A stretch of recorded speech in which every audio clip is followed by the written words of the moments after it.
I'm going to call on stage the guy who makes noise over there. It's his real name. Robin Good, please join me. Hello, Robin. So Robin is Italian. Buongiorno. How are you? How are you doing? And we try to, we try to not have only like Americans on stage, right? And Robin, I'm so happy you're here because we should have more Italians at LeWeb'. Absolutely, yeah. And more, people. We have 30 countries in the room. I know we have Greeks this year. Where are the Greeks? Lots here we go. Yeah.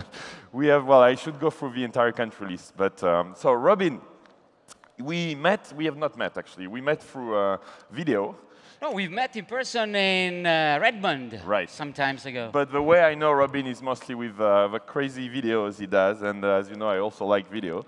So Robin, the floor is yours. I guess you're all set. All right. Yes. Thank you. You're going to talk about education. Yes, the future education. Good morning, everyone. Thank you, Loic, for having me. Thank you, Geraldine.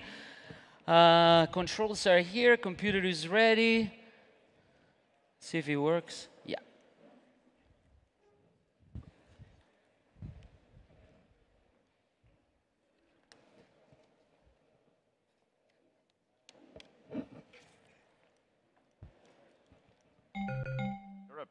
You're up. Yes, but the remote control is not going anymore. OK, that'd be nice. OK. No. You tell me when you... I don't see it moving. Stuck. OK, we had to have one of these happen, right? Why don't we turn off the big screen and we restart it again? Well, just do it then. Go on the mouse, select here, window. OK. Here. Yep. Here, full screen. Yep. This? No, the one, no. This one, yep. Try to see if he moves. No, it's OK. Yeah. All right. OK. Good. You're all Yay! set. Yeah. All right. So how did I get here? Some people are going to ask because not many people know me. I'm a small independent publisher. Otherwise, the live stream doesn't take you. You should not to be too close. I can't go inside there? If you go too close, you won't be on video. Oh, OK. That's too bad. I was a Sunday when Loic just Skyped me and said, Robin, you're not going to miss this year conference another time. And I said, look, Loic, I really don't enjoy very much conferences, and I like very much to participate, to do things with others, to participate and share. So I don't think so. And he said, no, but I didn't mean that. And I read his mind, and I thought he was going to invite me to a panel of experts. So I said, oh, my God, please don't get me into a panel of experts. I find those the most boring ones because there is little, again, interaction. So there was some silence on Skype, and then he went on and said, oh, no, Robin, what about if you have the stage just all for you? Well, I didn't think for a moment. I said, yes, Loic, let me have it. If that's what you're going to offer me, I'll take it. Because I hardly go to any conference or events, because normally I find that there is too much separation between the presenters and those that are actually attending. So since Loic gave me this opportunity, I'm going to try to make this as enjoyable and participative as possible. The topic for which I'm here today, my contention, my love contention, is that we're going to see, much sooner than you think, a paradigm shift in education and learning.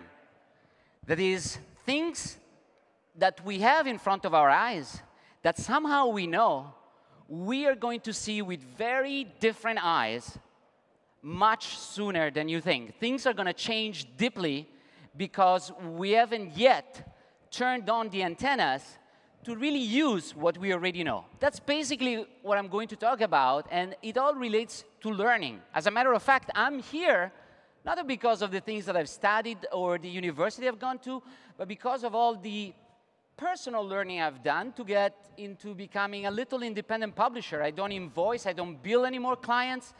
Happily, there is Google and other advertisers who like what I write and just support me directly or indirectly. So, get back to my contention. The big problem starts from having made this association that teaching equals learning. But is this really so? I mean, throughout our life, we tend to think that unless we get some proper teaching, we're not going to learn what the things we know. And so we go through the schooling system, the teaching of what happens there, and we normally think that that is perfectly okay and necessary because that's how we get all of the basic information. Of course, the reading, the writing, the making some basic math, arithmetic, and so on are key things for going through life. And so we just buy into this infinite loop that is broken up by tests and exams. The more we pass a test, the more we score properly, the better we know the answers, the more pieces of paper we get. And so the more pieces of paper, the more likely we're going to get a good job, and the more pieces of paper from a higher paying institution, so is going to get possibly a higher paying job for us. That's what we buy into every single day, what we've bought into ourselves, our parents, and we do for our kids. 99% of the time. But is teaching really equal to learning? Are these two things really to be associated together so automatically? Well, I would like you to take on your investigator's hat and look at things a little more objectively, trying to look through the surface of this. And if I was some alien being coming to Earth and analyzing what is happening inside the schools and teaching situation, I guess what I would see is that there is most of the time some person who knows a lot about something, often doesn't know much about communicating that properly or involving people together. There are a group of people who have to sit down on a specific time and day to be able to supposedly learn those things. Those people are not there together because they like that topic. They are there because they have the same age and they lived in the same district. And the things that that teacher gives out to people is basically facts of information that he or she wants you to memorize as much as possible. You got to go home, study, equal, memorize, repeat, read again so that you can come to an exam. And I can ask you those things. And if you answer them well, you're going to go through and ahead in the system. That's how an alien would see things. So very structured, very top-down, very dogmatic. I mean, in school, I wasn't very much invited to ask lots of questions. The things that were told to me were always either right or wrong.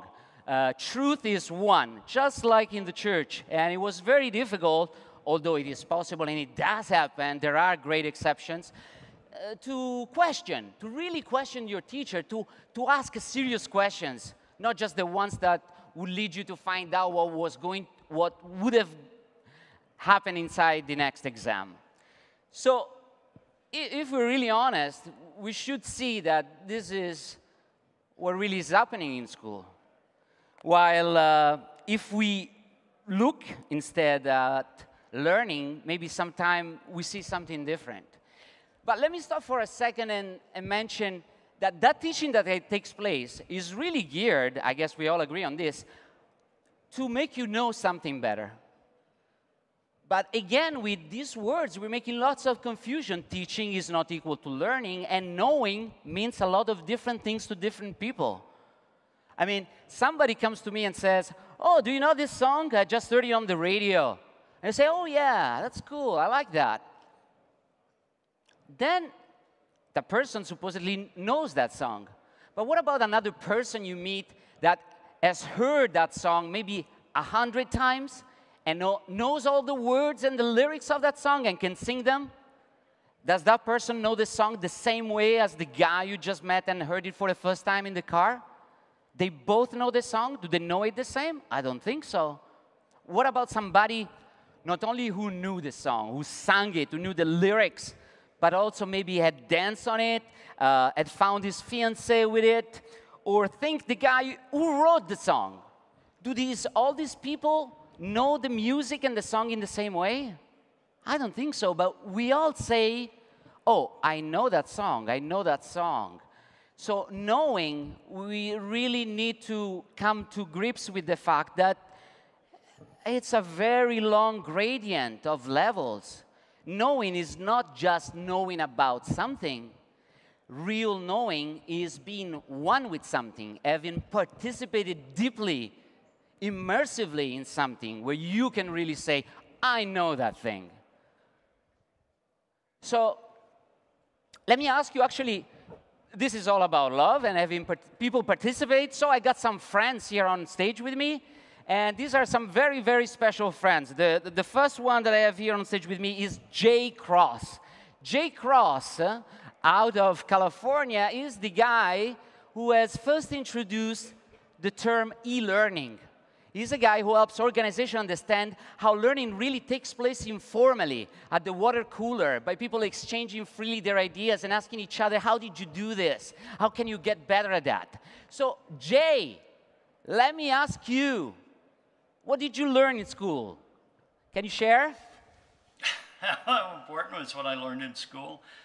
Well, schools are for socialization, not for learning. And I was happy to have a good send-off with school, but I learned more in every 6 months on the web than I ever learned at Princeton and Harvard, I can tell you that. It's not what people teach anyway, it's what people learn. And learning's the responsibility of the learner, not the teacher. So I'm a little down on universities, although I know it's good to have research centers and things like that. But increasingly, the knowledge of the past is not the wisdom of the future. Thank you, Jay. That was valuable stuff. So Jay doesn't have a great respect for schools as they are, at least in the traditional sense. And actually, if you think again about that knowing, there was a movie some years ago from Oscar winner Benigni, the Italian actor and director, that portrayed a situation that really opens up a little bit your view. I mean, with all the knowing, with those 17, 18 years you just spend in school, excluding university, you should know a great deal about this modern life, about all the things we have invented since we were primitives, about the electric light, television, trains, cars, radios, and more. But is it really so? If you were to use a time machine and be sent back 300-400 years in the 16th or 15th century, could you really play the superstar, the superhero, because you could go there with all the knowledge you have now and bring it to them and maybe show them how great it is to build a locomotive or a radio or something else that we're using today and giving for granted? You could not. Actually, you cannot recreate any of these technologies that we have invented over the last 100 or 200 years because we just know that very little about them. We only know just like we've heard a song. We know nothing absolutely about how to recreate a radio, television, locomotive, whatever you think of. And the more we go ahead, the more this technology comes impenetrable to us, because not just the school is segregating the real life and technology outside of the main venue of learning, but the designers themselves, the industrial designers, are making these objects less and less accessible to you. Try to open a transistor radio and fix it yourself. In the 1930s, anybody could open a radio, understanding a little bit of it, and fix it, just like people could do with cars and motorcycles until some time ago, until the electronics didn't come into this. So let me hear also from some other friend I've invited. This is George Siemens out of Canada, one of the evangelists of the new ways of learning, as well as the evangelist of connectivism, a trend in understanding how we can all learn together that is based on connecting with other people and other things. George, what do you think yourself about what you have learned in formal school? Are you moving? It's dead again. So,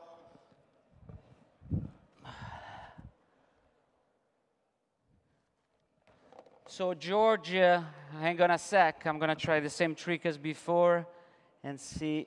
Somebody needs to help me here. because I can even see the cursor there. OK, there it is. Window.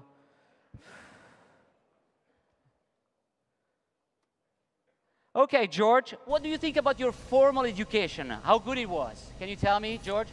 Most of what I learned in the formal education system, especially at a K-12 level, doesn't necessarily have a huge impact to where I am and what I'm doing today. If I was to say what's one skill that's most critical, I'd have to say typing. It's the one skill that I learned in K-12 system that to this day serves me on a daily, ongoing basis. Otherwise, so much of what I need today, I encounter, whether it's a skill that I need to develop, which is driven by passion and interest, sometimes by work requirements, or whether it's knowledge that I need to complete a particular task, whether it's in work or just through my personal hobbies and interests. Almost everything that I use on a regular basis today has come as a result of me wanting to learn it, rather than being forced to or being put in a position where it was part of curriculum. So if anything, our school system today should foster the creation of passion. It should encourage individuals to pursue what it is that they most love doing and eliminate barriers to achieving what people want to actually do. Yes, George, I agree with you. That's what we should really build, passion. And so if you look at this discrepancy, at this big gap between how learning could be, we haven't really looked into that yet, and how teaching really takes place. You actually wonder, you ask yourself, what are their schools for? I mean, what interest then are they serving? And I've invited another friend now from Finland, and that's Teemu Arena, another innovator, future thinking guy. You can meet around. He's attending the conference himself in these 2 days. And Teemu, what do you think schools what interest are they serving these days? So whose interests schools and universities serve? I think that schools who have adapted something like learning management systems are not really serving learning, but they are serving teaching and control. And from that point of view, these systems are not the best methods for learning. They are more like good methods for managing people, courses, information, but not learning. On the web, people have been talking about personal learning environments. So that's the idea that you construct your own learning environment. And in that world, I see the future of these institutions and universities to be more like learning resource centers. Where you go, it provides a meaningful environment, networks, other people who are working on these things, maybe even coaches who can help you to find the right communities, sort of tap into the right information, and just, come up with your own way of understanding these things. So it's about scaffolding. These institutions will be about scaffolding, and it's not a tied up environment with walls, but rather part of the network itself and interacting with the network at the same time. Thank you, Teemu. So schools, in many of these people's view, are really going to change, are not really serving the purpose we thought. We built them and used and pay for them every single day. But you remember Jay and his skepticism about schools. I actually went to him twice to ask him again, because I couldn't believe that such a popular guy, a guy known for learning, had such a negative idea about learning. So I've asked him again what he thinks of schools and the useful things that he's learned there. And I would like Jay to go after it. School, because you're taught things, and only part of that is learned, and then most of that is forgotten because there's a lack of application before you have a chance to really use any of this thing. So what I learned in school is almost worthless. However, school's a great socialization device, and I guess if you think of the learning as not the academics, but learning how to get along with people, well, yeah, I learned some very useful things in school. And I agree with that. In fact, the best things I learned in school was to socialize myself, to have great fun, trying to have those hours pass as rapidly as it was possible for me. And it all comes down to understand that the metaphor that I see that school has is one of life is a big secret. And you can be successful if you know the secret. The secret is made up of many little secrets that only certified people can tell you. So unless you go and have these magicians tell you what the secrets are, you can go through life successfully. That's basically what we are selling to ourselves. Because until we wake up, we are the ones selling this idea to ourselves. There is nobody out there, a devil, doing this to us. We just need to wake up a little more. So let's jump to the other side. That is, how do we really learn? I mean, do we learn by sitting down and listening to somebody who's been talking for an hour to us without even caring what we're doing so that we can have a lot of fun? I don't think so. And in fact, if you look at it, when you learn to drive a car, I mean, was it the number of classes you did with your driving teacher that make you understand how to move the right and left foot and where to place them? We had to do a few of these, you know, in the parking lot before we could move the car or do a back step. So finding out how to drive a car is not about sitting down and listening to somebody as much as it is not when you want to learn a language. I know a few languages, and I tell you, though I've taken a number of classes in those languages, I really learned how to speak those languages by having a girlfriend from another country, by loving music that was not in my language, and I wanted to know all the words and sing them, and when I sang them, I wanted to know what I was really singing and what it meant.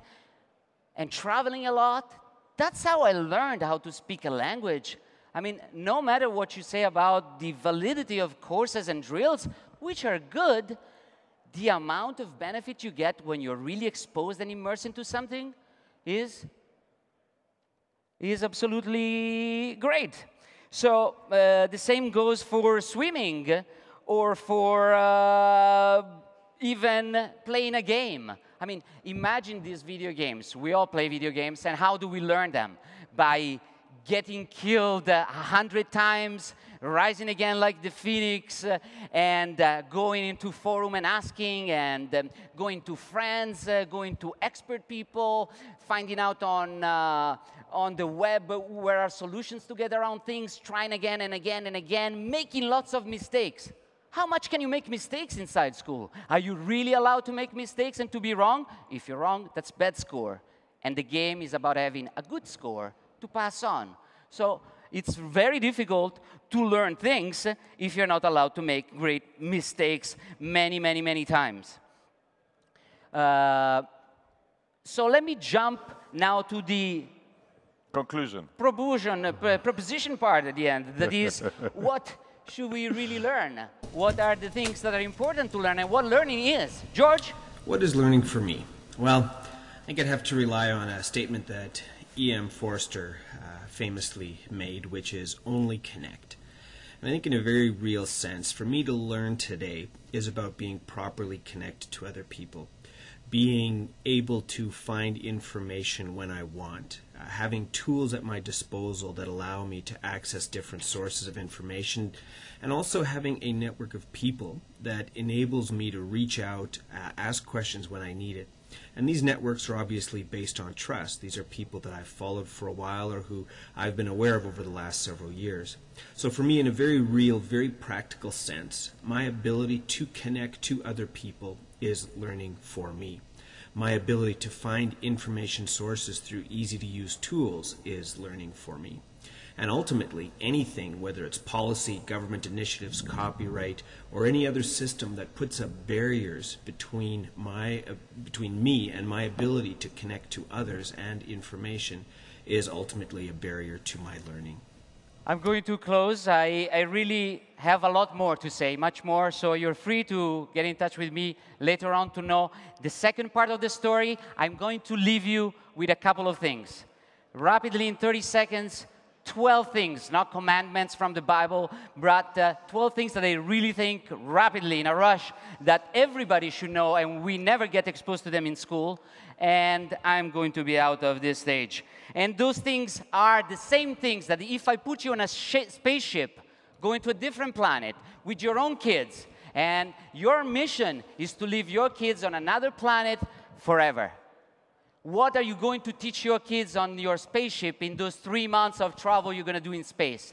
That's how I thought, and I've been inspired to look at Stephen Downes' work on this. And so the things are how to live healthy, how to read while understanding what you're really reading and not just reading for the sake of saying, I've read this. How to learn and understanding the system and the methods to do that. How to be creative and understanding that anybody can be creative by learning different things and new patterns. How to empathize with other people and feel in their shoes. Loic, I'm almost done. How to tell truth from fiction and understand when news are news and when fiction is fiction, and being able to ask the proper questions and put the proper doubts there. How to predict consequences, not just do things on emotional impulse, but really think what are the consequences, positive and negative, that you can have. Value yourself, live a meaningful life, communicate effectively, and the last two are really important. Learn to ask good questions and learn how to have great fun. The only thing that you can really do without loving, without immersing yourself into it, is learning. Thank you. Thank you, Robin. What an energy. Thank you so much, Robin.